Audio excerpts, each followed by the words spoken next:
Joining me tonight on episode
and welcome to episode 2 of Reading Between the Lineups.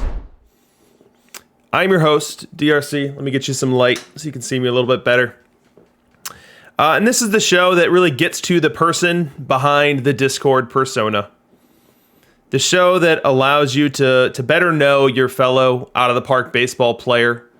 What makes them tick? What do they enjoy about this game that we all share? And my guest tonight is someone that I definitely wanted to have on the moment that this show concept popped into my head. And it's none other than 3-time Perfect League champion macjacks. And we had the chance to sit down and talk about a number of different things. His out-of-the-park origin story, how he got into this game, what were the precursors to this game, what is the strategic ethos and backing behind what's made him so successful at the highest level, culminating in those 3 championships, and really what his remaining goals are for the game. You know, after you've won 3 Perfect League championships, like, what are you still doing? You know, what still makes you tick? What are you trying to stuff into your out of the park 21 resume still at this point, having climbed to the highest mountain 3 times, and more. But before we get to Mac, let's go ahead and do some housekeeping here. So just a reminder of our program schedule. So Thursdays, we have This Week in Perfect Team. This Thursday, I will be with your kidneys, and we will be going through the second of 3 sets of playoff content. One thing that I'm very excited to see is whether or not we get a card that really bangs up the meta, and is something that people are going to be very eager to not only swiftly complete that new collection set, but see if it's a card that's going to come in and start disrupting the Perfect League. So far, and I checked this morning, we only had 1 Madison Bumgarner in the league, and I don't expect that Madison Bumgarner to be a very disruptive force to the baseline in that league, so I'm curious to see if we'll get something different on Thursday. And then on Sundays, we broadcast the Perfect League World Series. And if you missed this one last Sunday, you missed a heck of a World Series. We had the Time Lords and the Colonels going at it. It was a 7-game World Series with some truly wild games, some bullpens blowing big-time leads. I think the Colonels led in 6 of the 7 games, but it did not end up winning the World Series as the Time Lords won in 7. And we'll keep doing this until I get relegated out of the Perfect League. And this week is off to a pretty good start. So looking like I might have a chance to stick around at least one more week. So let's take a quick break here and say hello to the chat, see who's hanging out with us tonight. I see Dishnet, Cavicom, it's Wallace, Nosy Kyle poked in early. What's up, Jefferson Jim? Good to see you. And then, of course, last but not least, the show we're doing right now, Reading Between the Lineups. And next week's guest will be announced at the end of this show, so make sure you stick around for it. So real quick, before we get to Mac, I've got a segment here I like to do called Hit and Run, which is where I touch on something that's topical and recent in the out-of-the-park community and landscape that I feel worth mentioning or worth broadcasting. And today is a really fun one. Slots, baby.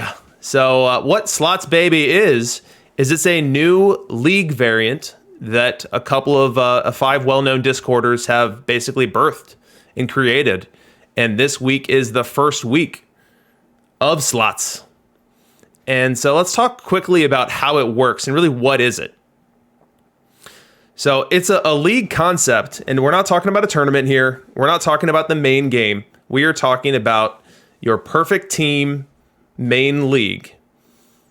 And I believe they are working with both gold and diamond leagues currently. And what you see in the middle of your screen here is the construct of your diamond roster. So what this means is you get 6 perfect cards that you can deploy. You have 10 diamond cards you can deploy, 4 gold, 3 silver, 2 bronze, and an iron. So very unique and very different. A normal diamond league will be filled with nothing but perfect cards and diamond cards, with perfects making up the majority. So given that we have a Diamond League out there running right now where every team looks like this, it's a completely different ballgame. And one where, frankly, no one is walking in knowing the optimal lineup design. Where do you hide your iron? How do you deploy silvers that add value to your team? Who are perfect cards that are good in a normal Diamond League, but not quite good enough when you only get 6 of them? So really, really cool design. A couple reasons why I think it's great. First, if things are a little stale for you, say you've completed Face of the Franchise and you're having trouble graduating from Diamond to Perfect, and so you're basically just rolling out your same team and same lineup week to week, and it's getting a little bit repetitive. And some of those excited feelings and ambitious emotions you had earlier in the game cycle, maybe you're not having them now. Maybe it's gotten a little bit stale for you. And I think this would be a wonderful way to liven it up if that describes you. Also, let's say you're struggling. Let's say you have not completed Face of the Franchise, but you have yourself 6 perfect cards, 10 diamond cards, gold, silver, bronze, iron. You have the cards where you could come in and in theory be on the same footing. So you're not behind because you don't have Ty Cobb and because you don't have Pedro Martinez. I think this league could be a good fit for you. Now, this league construct and design isn't the only thing that makes it cool. There's also some hardware involved. So the winner, as I understand it, the winner of the league gets a trophy. And then also the winner of the chosen statistical category that everyone is to focus on also gets a trophy. And I know this week they are doing combined home runs and stolen bases. And next week it'll be a completely new category. And the way they're going to choose what that is they're actually going to spin a wheel. And they're going to lay it on one offensive category. And then spin the wheel again and lay it on a defensive category. And then that will be what dictates the hardware after the season. What do you guys think of this concept? Dishnet spent 2 hours making his team for this, I'm sure. I mean, it's not too different than a cap lineup. I'd say that what's so different than this in a cap lineup is caps are all about studs and duds for the most part. Get as many perfects and high diamonds as you can to get on there, and then load up with your irons. Whereas this is more rigid in enforcing you to use multiple cards at each level with the exception of iron. But a really cool idea. And if it's not for you, it's not for you. The way that this is going to work is you're going to opt in. You're going to apply to the group that's vetting people before they join.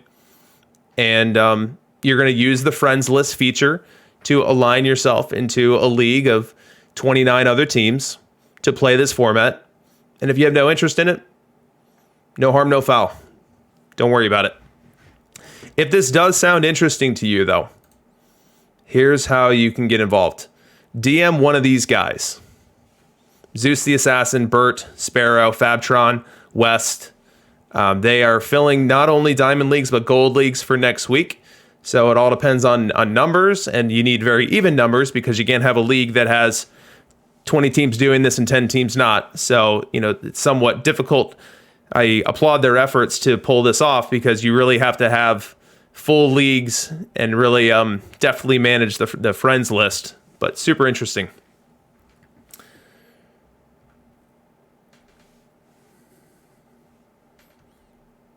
Yeah, pretty cool.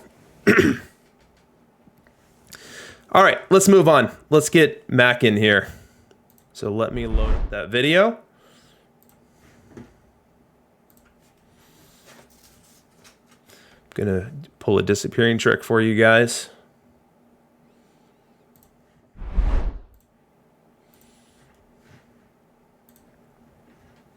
Joining me tonight on episode 2 of Reading Between the Lineups is none other than 3-time Perfect League champion and overall good guy, macjacks. macjacks, how are we doing tonight? Good. That sounds a lot better than recently relegated macjacks. We were going to get to that, but it was going to be on my time. But I'm glad you Yeah. you went ahead and stole that. Like Eminem at the beginning of his rap in 8 Mile, you went ahead and took all the ammunition out of the gun. That's a smart move. That's Yeah. a pro move. Yeah. But Yeah. thanks so much for being with us tonight. I know that people are going to love hearing from someone who's experienced as much success as you have within Perfect Team and within the Perfect League in general. So thanks so much for your time and candor. So let's jump right in. So how long have you been playing Out of the Park, and what was it that brought you in?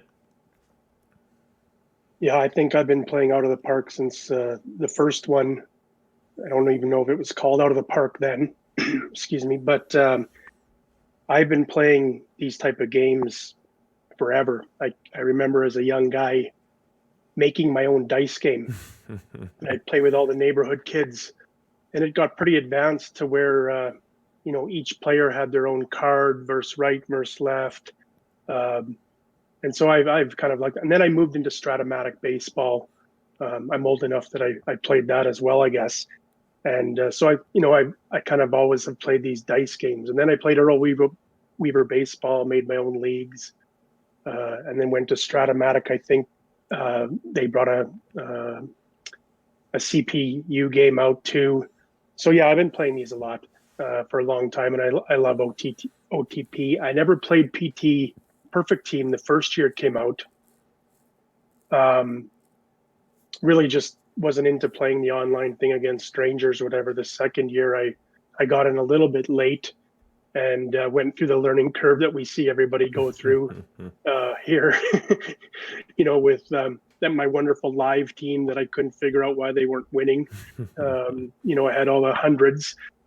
So this year I came in with an actual strategy. I wrote down exactly how I was going to play my three teams, and I know I'm probably getting ahead of myself here, but yeah, I've been playing a while, and it as it is for you and many other people that we've talked about with 2020 the way it was.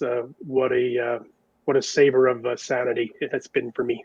Absolutely. So I take it from the games that you've rattled off that you're also a big real life baseball fan.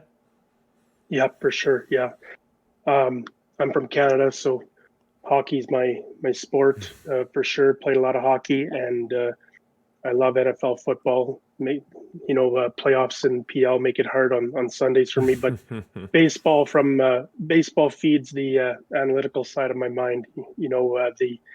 The stats part and the probabilities and all that I don't get anywhere else in my life. So So, what elements or game mode within Out of the Park do you derive the most satisfaction from? League play, tournament play, getting your perfect point juices out of the auction house. What really does it for you?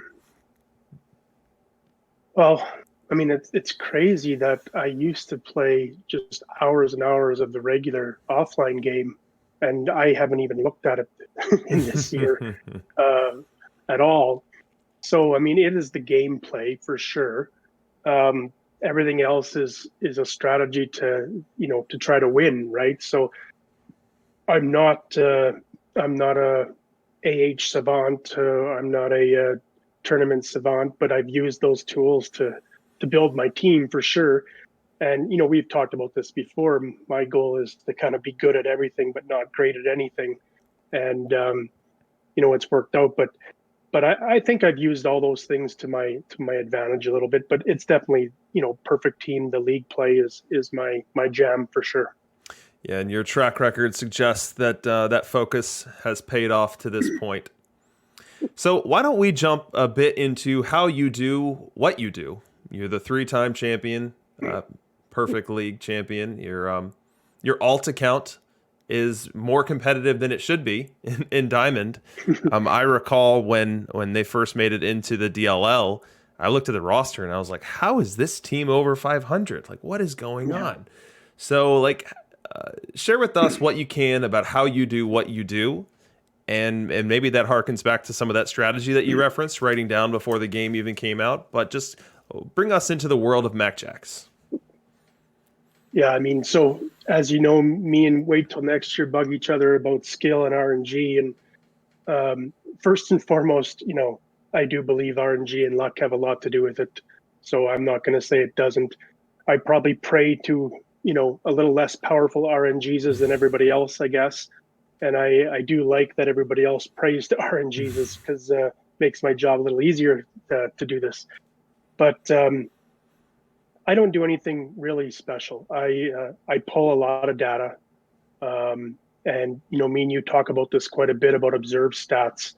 I'm not a great predictor of cards that come out. I need to see it play, and then I can know how to fit it.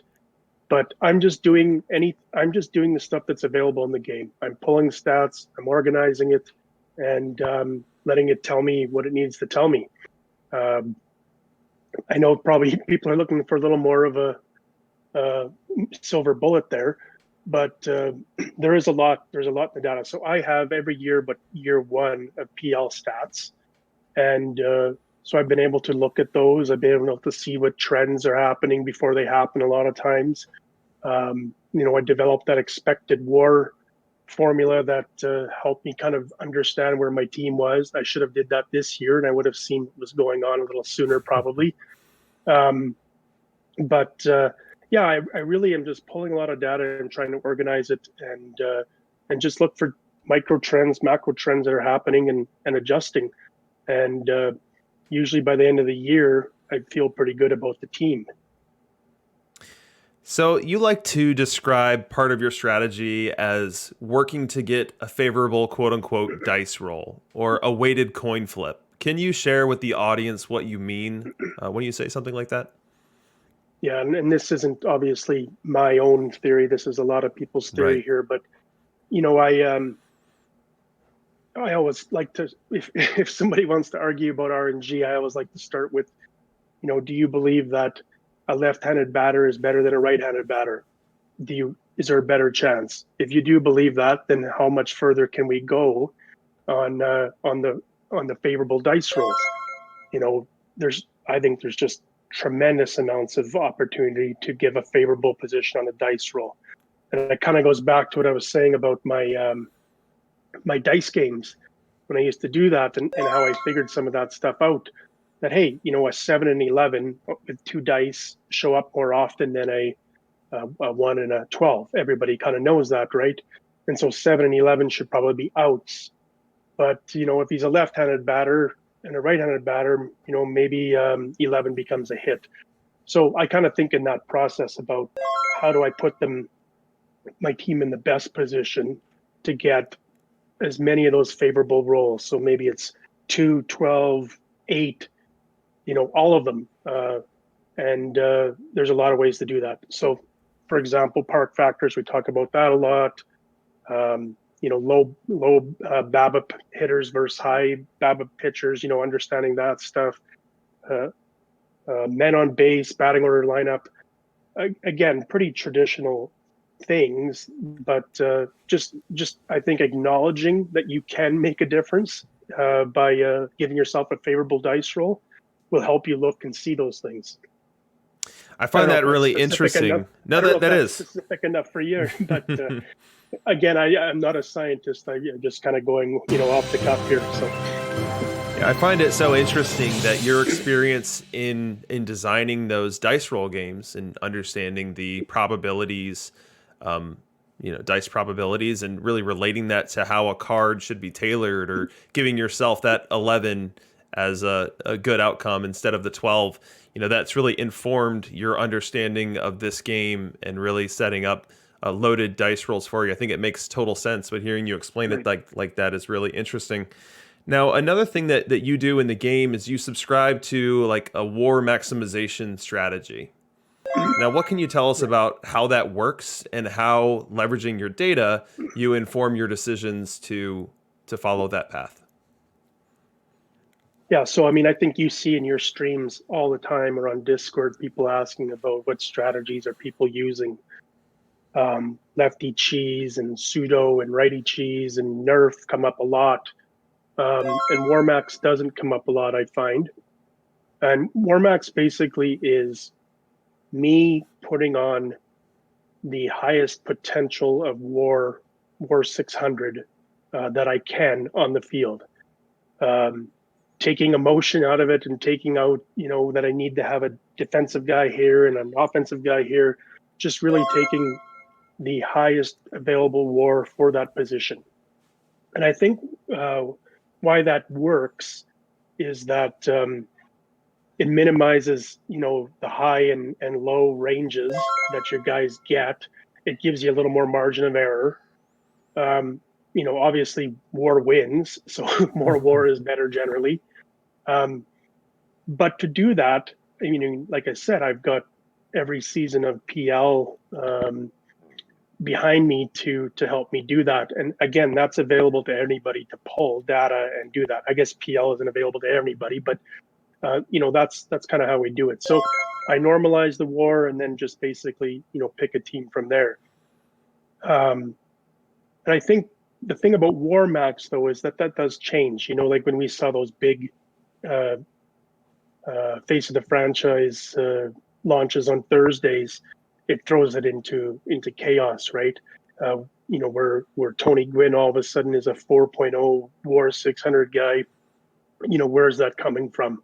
So there's a little more to it than just putting out the best guys, which sounds like a pretty simple plan to win, but ultimately that is kind of what it is. That's good. And for anyone listening that doesn't know what War 600 means, what that is it's relating war to plate appearances.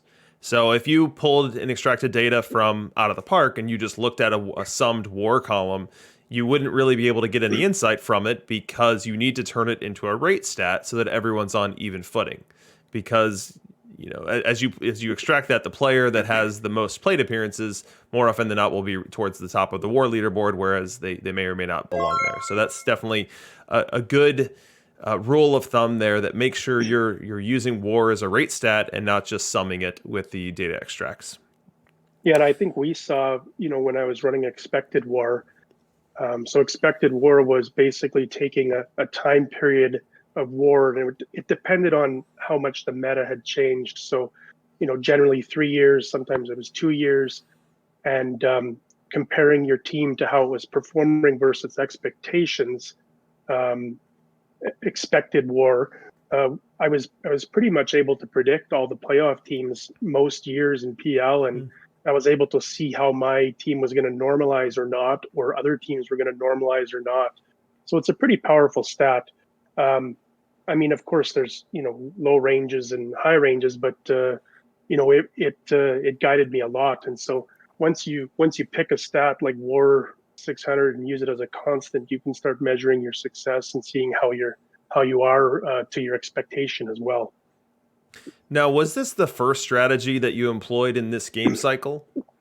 Or was this the second iteration or third iteration in your process and method? Yeah, yeah. My first two times in PL, I had the best cards, the best back of cards, and went through what I see a lot of people go through when they come up to PL. What? Why is my team not winning? Why is my team not winning? Um, so you get an understanding of the baseline, and you get an understanding of how you get yourself a bunch of favorable rolls and your share of, as much share of the baseline as you can possibly get. So yeah, I went down and I came back up with a new approach and kind of let the numbers guide me more than the back of the card for sure. So you mentioned that you pull and analyze tons of data. Can you walk us through what your process is from the cadence, from a timing perspective, to the targeted insights that you're seeking above and beyond what you've already shared with us? Yeah, so I mean, depending on the week and how much time I have, I'll pull quite a bit. I'll pull full data sets and splits for for the league, maybe 3 times a day sometimes.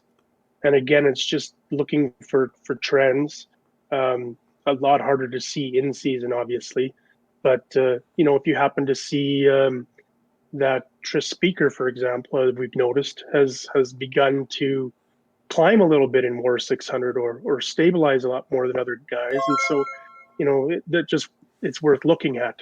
Um, I think one thing we've talked about recently is making sure that we understand how park factors are helping. guys be better or not better. So sorry to just get back to answering your question. I mean, I pull data quite a bit, and I pull splits now, and I pull fielding, and just try to get a bigger picture. I don't think, you've seen some of the data that I share or whatever, but um, none of it screams out like, hey, play this guy. You do have to kind of look at it and put some sort of um, what's the word I'm looking for here? Just Uh, contextualizing what you're seeing. yeah, yeah, yeah, and that's, that leads to me. I think we want to talk about a little bit later is just having a peer group to bounce some of that stuff off of, right? Yeah, absolutely. So, for someone who's doing nothing in this realm today, someone who's not extracting any data, someone who maybe is a little intimidated by an Excel spreadsheet, what advice would you have for them? Like, where could they start? What could be uh, their first initiative or their first objective with some extracted data? What would you recommend to them? Just get started. Just get started with it. Um, Google, ask DRC how to organize it a little bit better, um, but just start with it and see what you find. I can almost guarantee that you'll see some little rewards right away from looking at the data. Uh, and I mean that. Anything you'll see thing, it'll blow your mind on what you think you're supposed to expect out of a back of card and why you're getting that. Yeah, absolutely. And the only thing that I'd add to that is just what you teased a bit ago. Just build a peer group for this, and even before you have a peer group set up, like don't be shy about asking a question on Discord. Like there are a ton of spread heads playing this game and messing around with data, and so many of them are more than happy to lend a helping hand. If you're like, I've never built a pivot table in my life, I don't know what it is, what the purpose is of it, and you just threw that on the general Discord, someone's likely going to jump in and help you out and take it to DMs and get you moving in the right direction. Yeah, So a game such as this, where analysis and, in my opinion, and I believe we share this opinion here, observe stats is just so important. And even if you have a very powerful regression model built, observe stats absolutely adds layers and adds meaning to the results you're getting anyway. And if you've got neither of those, then observe stats is probably the easiest and first step in that right direction. yeah, I think you make a good point there. I mean, I'm not a model guy. I'm not a regression guy at all. I wouldn't even know where to start. There's some very bright mathematical minds in this game. There's no doubt about it.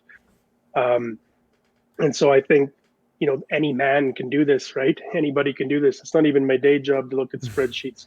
I boss people around. So it's very accessible and able to do it. So, Yeah, so you did mention building up that peer group. So, what can you tell us about how that group has informed your success, how that group has influenced ideas that you've had, and how you've been able to leverage that group to become the player that you are today?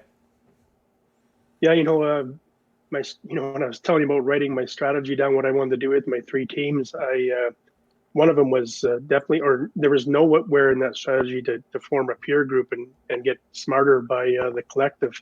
And which is kind of crazy now that I think about it, because there's no way I would be able to do what I'm doing without the group. So I got dragged into a group, and honestly, I think it was probably because I had a bunch of PL data. There was some value there. So, um, and I thought, well, I'll show off a little bit how much I got, I guess, is really why you go in there.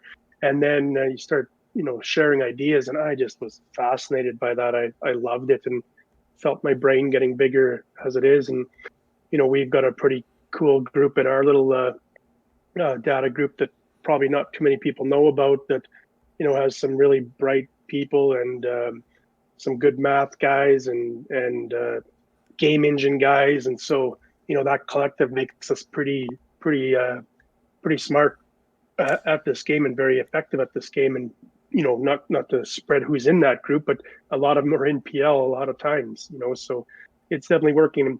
And I think I would say, like, there's a lot of cool guys that'll help you out in this game. Like Sanji has a really good starter kit there, and Bert will give you lots of advice and roster advice, or a lot of people.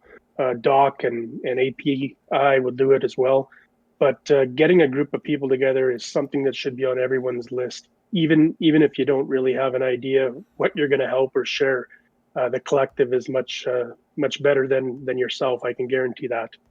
Yeah, and I think having people that come from different schools of thought is an asset as well. So have an observed stats guy, have a model guy, have a game engine guy, and between the three different archetypes of data nerds for this game, I think you're able to more quickly get to the heart at whatever it is that you're seeing, whether it's Great. a nuance within the observed statistics or something to be gleaned from how the game engine works or something about the impacts of a given slider setting. Like when you have the multiple heads together and multiple heads that come at the same problem from different angles, I think you get to a meaningful and useful answer a lot quicker. Yeah, and I mean, I'll just say it again. There's absolutely no way that I would have, won what I've won here without you guys.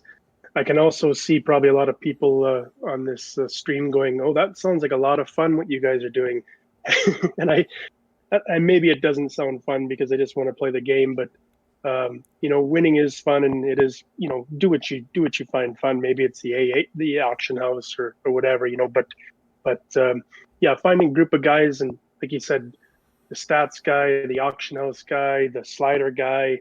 Uh, if you can get a bunch of people who've spent some time trying that out, you are going to be more successful for sure.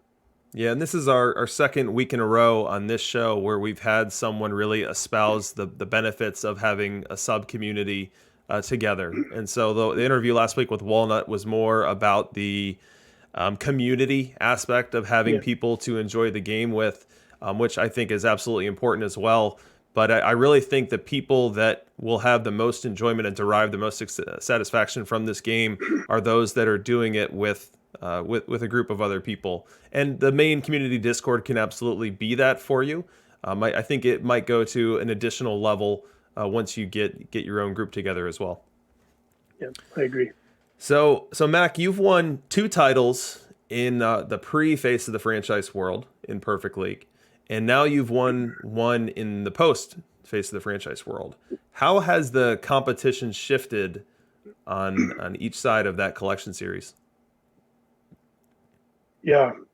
So the the pre face of the franchise, I would say you had a really strong group of 18 to 20 teams up there that were the spenders and were the great players, and you could count on them being up there all the time.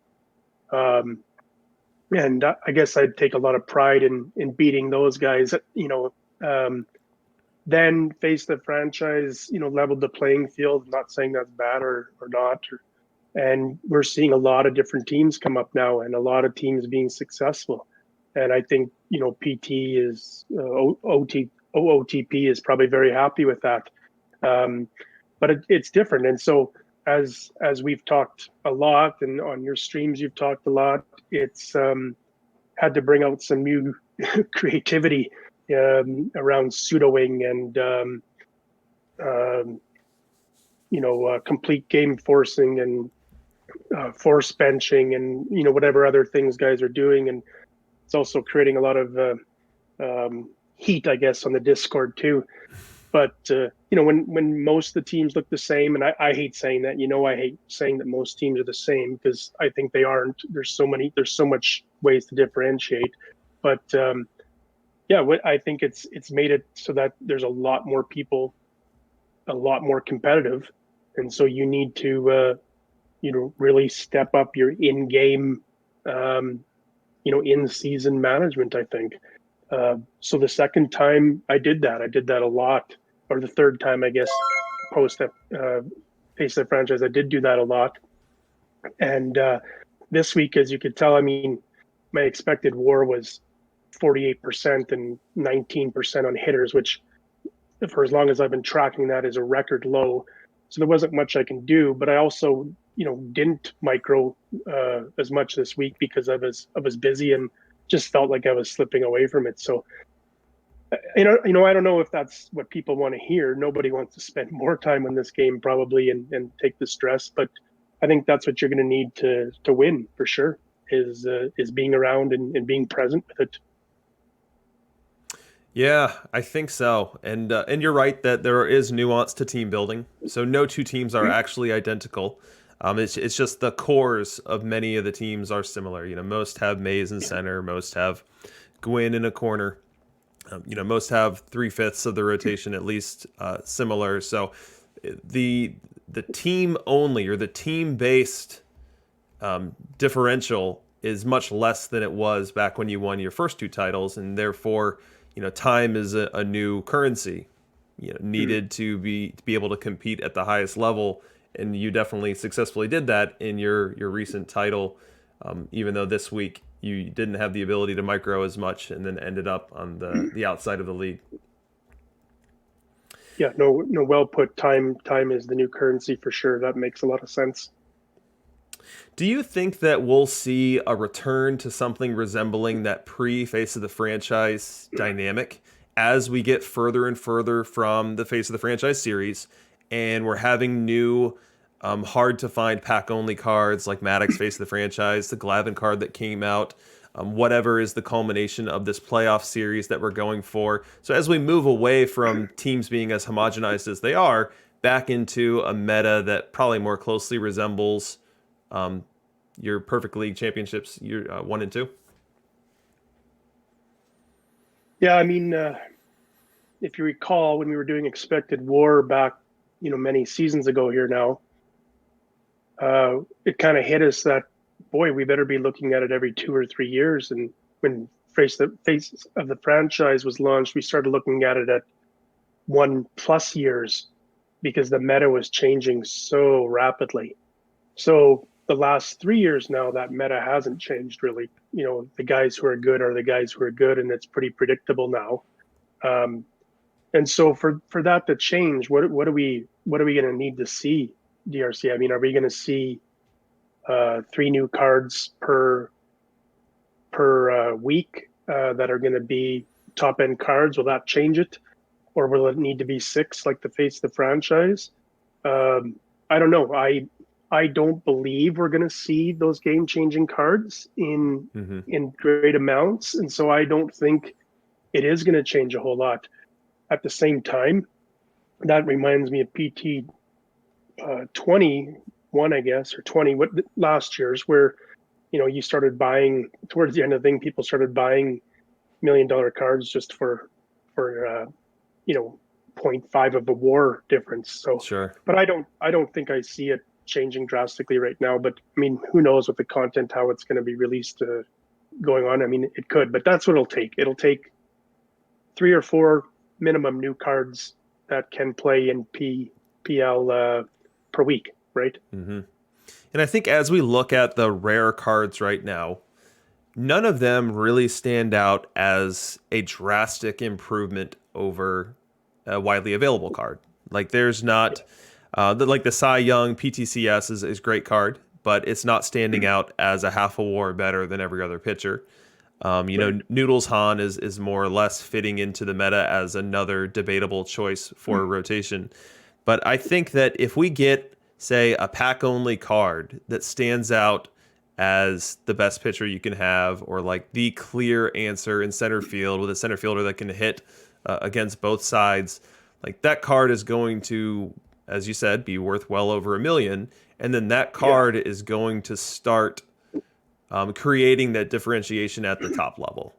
And I think the reason that doesn't exist right now is because there's really no hitter that's not widely available that is at all differentiated. The only differentiations we have are on the pitching side with, as I mentioned, the PTCS Cy Young, the Noodles Han, cards that don't have that huge of an impact. Whereas I think a 600 plate appearance or a 700 plate appearance card with that advantage would start having more real world impact at the perfect league level, and really be something that's sought after and driving up some major auction house activity.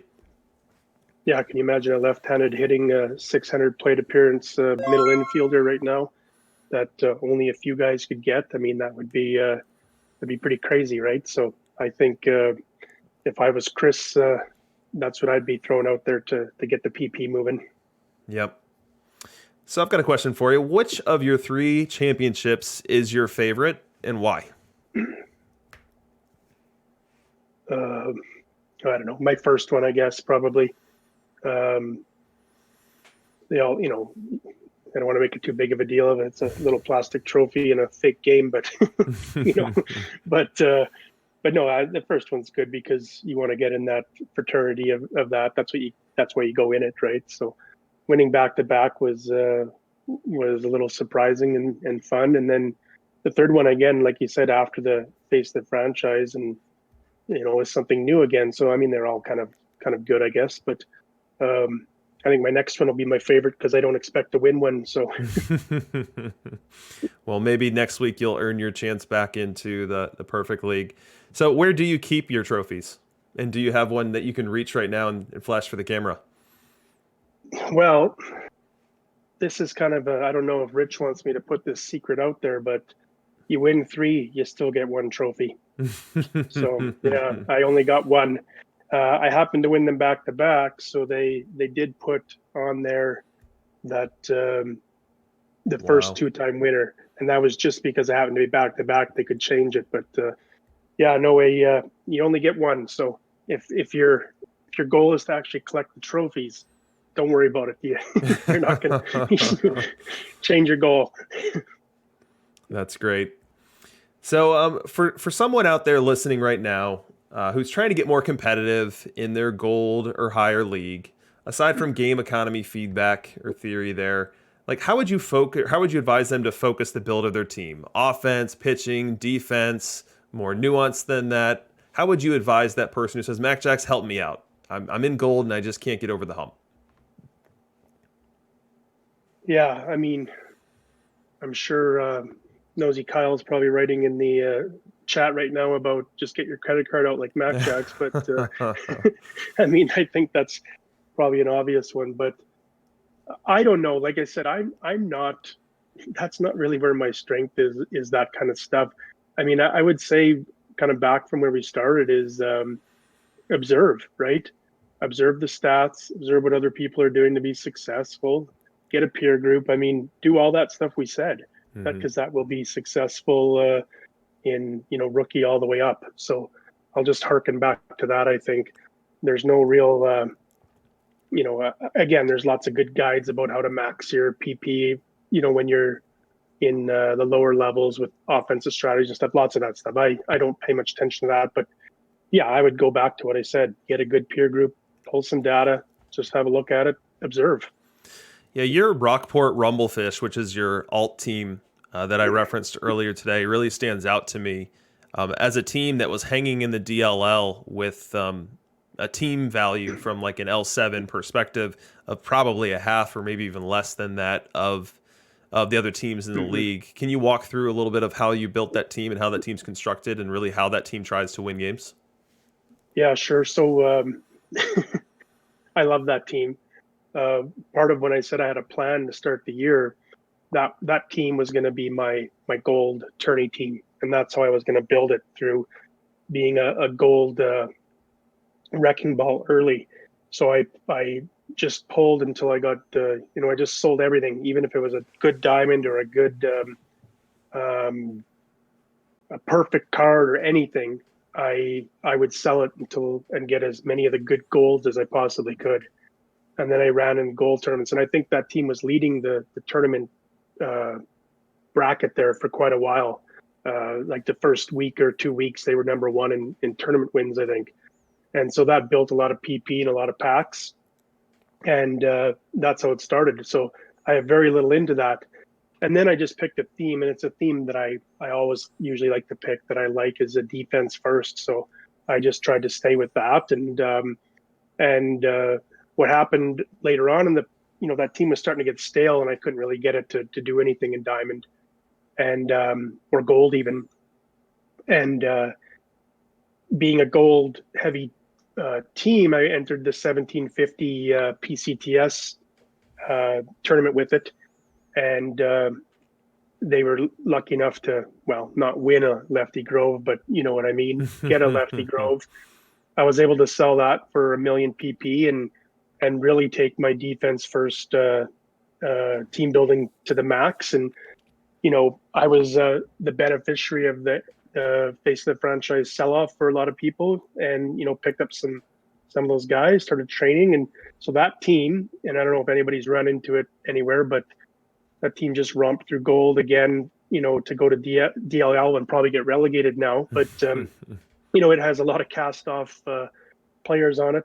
But it's just defense max. It is absolutely, if you don't make the team unless you're 115 plus kind of defense. Mm-hmm. And I nerf the park and just try to win. What do I always say? Try to win 0.5 to 0 with that team.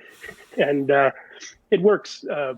But I think I'm in trouble now going back into the DLL and with all these face of the franchise pitchers and the Hornsbys and stuff. I don't have them on that team. So it'll be a good test and it'll be fun. I kind of wish, I think they were close. They probably were close to being able to make PL with the right playoff juju and not being in DLL. And I probably missed that chance, but I really wanted to get them up there and see what they could do. But yeah, it's a fun team. It's kind of the team that I let my emotions and geez, I sound like a robot here again, but where I get to play what I kind of want to play. Yeah, that makes sense. So what are the common mistakes that you see other managers in Perfect Team making? Well, I mean, the first one is always assuming back a card, assuming what you did in Diamond is going to work in PL, right? I think that's how many times do you see the people come up in PL and just cannot believe how bad their team's playing or how bad things are going and just not being able to make that adjustment. I think that's why there was always that little argument or debate, I guess is probably a better word, about it's easier to get or stay in PL than to get there. Mm-hmm. And of course, all of us guys that have been up there for a long time say no. But, there's probably some truth to that, because once you do figure out a little bit about it, what you need to do and how you take the baseline and what really works, with the extended playoff and relegation there, it can be somewhat easy to stay there instead of having to finish first, right? To having to win in Diamond. So, yeah, I mean, I think just what works in Diamond doesn't necessarily work up in PL, and getting focused on the back of the card and what you paid for the card doesn't necessarily work. Not having a plan or a strategy when you get up to any level, not having some sort of plan. I mean, I think that's pretty common in anything you do. People who plan usually perform better, right? So, I mean, I think that's kind of vague, but I think that's the goal there. Have a plan, have a strategy.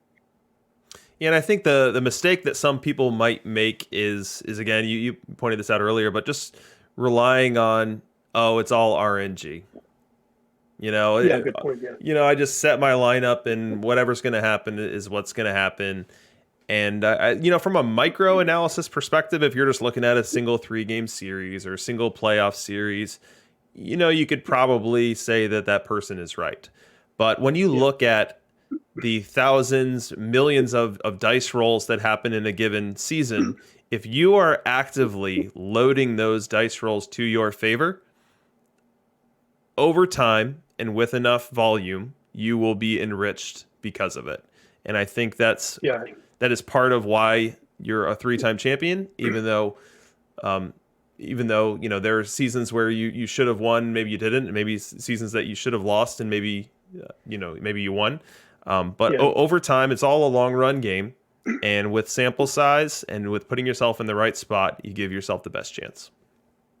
Yeah, before I won in PL, I made it to Game 7 against Budapest, who I don't know if they came back up since actually, but and I had home field advantage and had to win 2 games at home. And talking about weighting your dice or weighting your coin flip, I didn't set my rotation up at all, and had Maddox, who I was having a tough time with. I don't know if you remember how much I hated Maddox, but it was the way my park was set up. And I didn't give Maddox the best chance to win, and yeah, we blew it. So yeah, I think there's a lot of that stuff. Again, we might have lost anyways that game, but you just kind of say, geez, I could have given him a better chance to win. I could have given him a better chance for favorable dice rolls. That's what I really like, that work you're doing now on favorable matchups. And as we kind of found out through the data, that how PL has become so much more splitty than it ever has. I mean, we're looking at 1.5 FIP differences to even more in some cases. The favorable matchup is going to be super important. So like if you go in, like you said, if you go in going, oh, RNG will RNG, you're going to get RNG'd for sure. Mm-hmm. And then you'll be back in Diamond saying, oh, Yeah. who cares? Yeah. So, Mac, if you could make one change to Out of the Park for either the rest of this game cycle or for the game that's going to come out in March, what change would you make and why? One change. One change. You're king for a day, and you get one magic wand wave. One change. Sorry, I knew this question was coming, and I should have prepared a little better for it. But I think we'd wait till next year out. Probably would be my kind of a thorn in my side. No, I think I would. There's a lot of little things, and I think they'll figure them out. But I think what I would like, because this is what I get the most enjoyment out of, would be adding more stats. Home away splits a little bit better. I don't know, just more. How you fare against Pedro, how you fare against everything. Just the full stat load that's in the main game, I think would be fun. Are there more pressing things? I'm sure there is. Is there some stuff around park factors? Yeah, but I think I would really enjoy more data in the game. Yeah, I think that's a good call. I think being able to layer those splits would be so valuable instead of just being able to pick, home or away or VL or V right. Being able to layer them and say, give me home VL. Right. That would really add a lot of context and understanding to the impacts of those park factors. And I think even deeper, like I'd like to see lineup when they hit in the lineup, like in the main game, and everything. So I think they have it there. It's probably just a huge waste of server time, but I think that's what I would like. So as we close up the interview here, what really remains on your to-do list? What else do you want to accomplish before you hang it up for this game's version? Well, I'm kind of being called a chicken, for not going into DLL with my main team. So I'll have to do that eventually and punish those guys, specifically Walnut, really put him in his place. So I'll do that one time for sure. And if Walnut wants me to come and actually put my team in there, he's got to make a 10-inch trophy. Then I'll come, because I'm all about the trophies, I guess.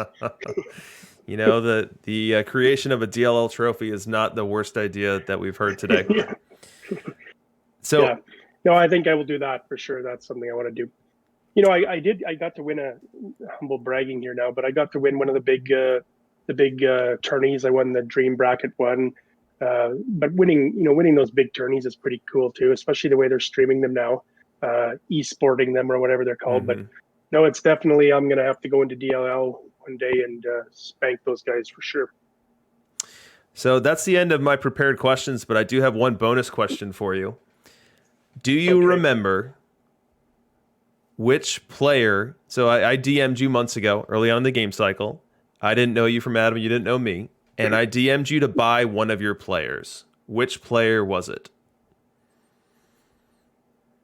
To buy one of my players. Yeah, you were in the auction house channel saying, hey, I'm selling this guy. And I DM'd you saying, hey, I want him. Which guy? If I was putting that in the AH, there must have been something going on, because I don't advertise that stuff very much. No, you got me here. It was a Pop Lloyd, and I ended up being the second person to get to you, so I didn't get him. Right. Okay. Yeah. Yeah. Geez, don't trust me if I'm advertising something in the AH. That's a good rule. Or if I'm asking for something, there's probably something I'm up to too. So. Always a schemer.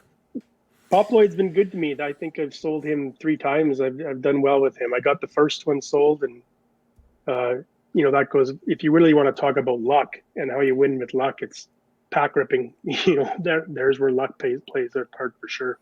Absolutely. Well, that concludes our interview with Mac. macjacks, thank you so much for your time. Thank you for your insights into the game.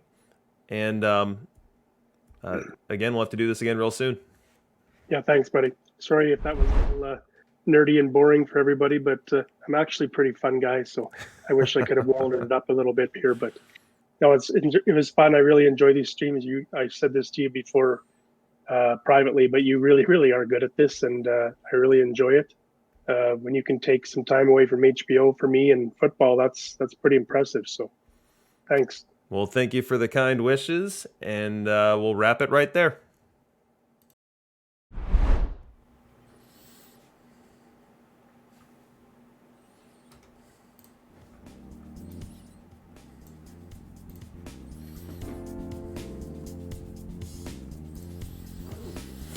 So that's a wrap, guys. That was an absolutely awesome conversation with macjacks. I'm so appreciative of him coming on. And honestly, I learned about things I didn't know about from that conversation, and it gives me some things to ferret out myself as I try to become a better player, try to be more competitive in the Perfect League. And just to clarify, Mac said on the video, which was what was true at the time, that he was only getting one trophy for the 3 wins. Well, that has changed. He got an email from Out of the Park. They are sending him trophies for all 3 of the titles. So put away the pitchforks there, as Dishnet said in the chat. One thing that I just wanted to encourage on the back of that interview is just encouraging data discovery. Like, this game is such a fun game to just play and to just build a baseball team and put together and what you believe is an optimal lineup and set your rotation. But once you take it to that next level and even do some light data work, data blending, data analysis, like if you find a little something that moves you in a direction that ends up making you slightly more successful, like that is just the most satisfying thing for me. Maybe that's me as a data nerd talking and you're completely different. But I would encourage everyone to do some light data discovery. And if it's just completely foreign to you and you have no idea where to even start, and the barrier to entry just feels impossible to get over, DM me in the Discord. Throw something on the general Discord and Out of the Park. Someone will help you. Something as simple as a league data extract and being able to build a simple pivot table off of that is literally a 5-minute to 10-minute exercise. So I encourage everyone to do that. If you get stuck, find someone to get you unstuck. Next week, looking forward to next week. Be sure to join, as I'll have Quanta Condor on. Quanta Condor, another Perfect League champion, but probably better known as one of the leaders of the BFF free-to-play group. So very excited for that interview. We'll be getting into a wide range of topics, including some of the tips for free-to-play players. We'll talk about that Perfect League championship, I'm sure. We'll talk about some other newsworthy items that have happened in this game cycle. But I'm very excited for that. If you enjoyed the stream, drop us a follow. Turn on notifications. If you want to support the stream, you could always subscribe. And with that, we will see you guys on Thursday when Kidneys and I bring you This Week in Perfect Team. And excited to see it then. Peace out.